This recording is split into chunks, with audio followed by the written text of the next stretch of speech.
പിന്നെ സത്യൻ എന്നേക്കാളൊക്കെ ഭംഗിയായിട്ട് സിനിമാ രംഗത്ത് പണ്ടേ കയറിയ മനുഷ്യനാണ്. ജെറിയെ അറിയാം. അതുമാത്രമല്ല, സത്യനെ നോവൽ എഴുതാൻ അറിയാം, കഥ എഴുതാൻ അറിയാം. മാതൃഭൂമി സ്റ്റഡി സർക്കിളൊക്കെ ഒരുപാട് വർക്ക് ചെയ്ത ആളാണ്. പാട്ടെഴുത്തുകാരനെ വിളിക്കേണ്ട ആവശ്യമേ ഇല്ല. പക്ഷേ പുള്ളി എന്നെ വിളിച്ചിരിക്കുകയാണ്. ഒരു അത്ഭുതത്തോടെയാണ് പോകുന്നത്. ജെറിയെ കണ്ടപ്പോൾ എനിക്ക് സന്തോഷമായി. കാരണം മാഷെ വിളിച്ചാൻ പറഞ്ഞു, ജെറി അമൽ ദേവാണ്. അപ്പോൾ മാഷ് പറഞ്ഞ മറുപടിയാണ് ഏറ്റവും രസം.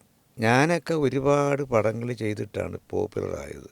അവൻ്റെ ഒറ്റ പടം കൊണ്ട് സ്കോർ ചെയ്തവനാണ്. മഞ്ഞിൽ വിരിഞ്ഞ പൂക്കൾ.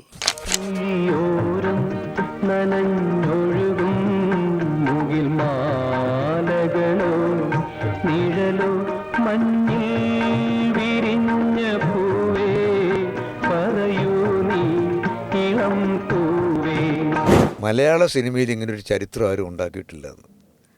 ഒറ്റ പടം കൊണ്ട് എല്ലാ പാട്ടുകളും ഹിറ്റാക്കിയിട്ടുള്ള ഒരു ചരിത്രം ഇല്ലെന്ന്. നല്ലതിനെ അംഗീകരിക്കാനുള്ളൊരു മനസ്സ് അവിടെ ഉണ്ട്.